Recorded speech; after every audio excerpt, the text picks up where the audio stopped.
Welcome to the only daily podcast focusing on compliance news of the day. Each morning, start your day with a cup of coffee and Tom Fox, the voice of compliance, to hear about 4 of the top compliance, corruption, or leadership stories you will need to start your day. The Daily Compliance News is a production of the Compliance Podcast Network. First, a word from our sponsor.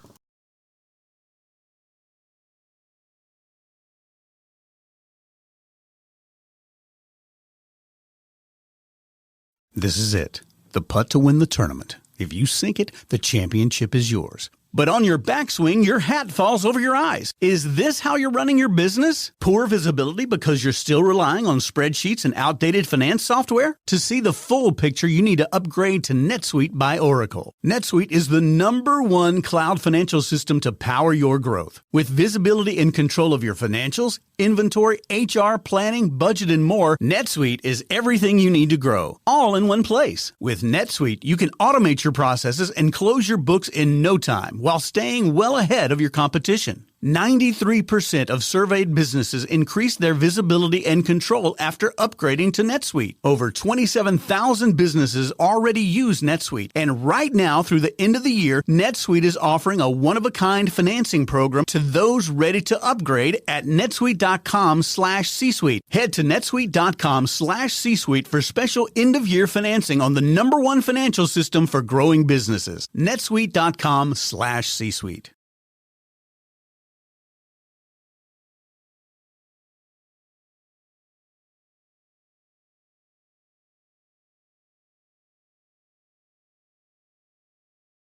The Daily Compliance News for January 7, 2021, France fines Big Tech edition. And we begin with that story as France has fined, France's privacy regulator has issued fines of $169 million against Google and $67 million against Facebook for making it too hard to reject cookies. As reported in the Wall Street Journal, the regulators said that it required several steps to reject cookies and that leading users use technology which only requires one click, but Facebook and Google do not.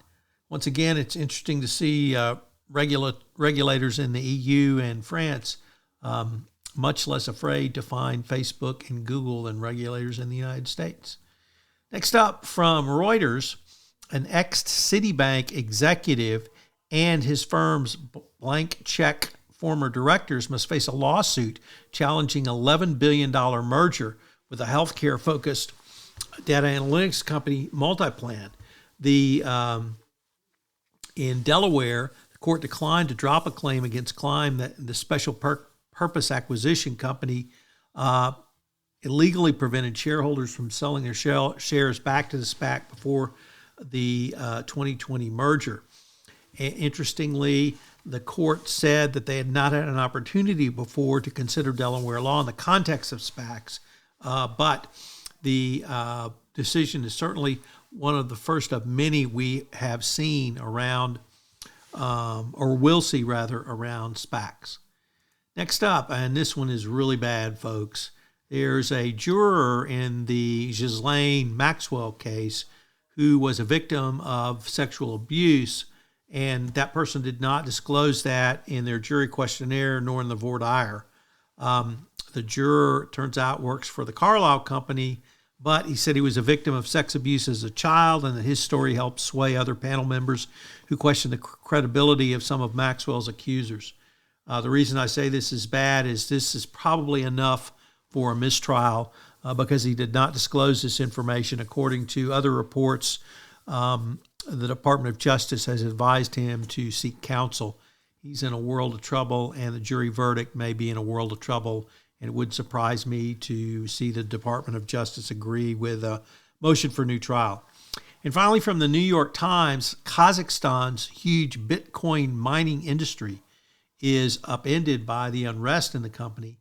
And this is the first time we've seen the Bitcoin industry really hit by a climate change catastrophe, national emergency, or other large disrupting event. So it's going to be interesting to see what happens to the price of Bitcoin going forward. The Daily Compliance News is a production of the Compliance Podcast Network and a proud member of C-Suite Radio. Thanks so much for listening. I hope you'll join me again tomorrow.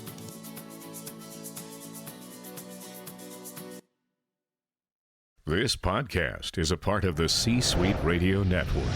For more top business podcasts, visit c-suiteradio.com.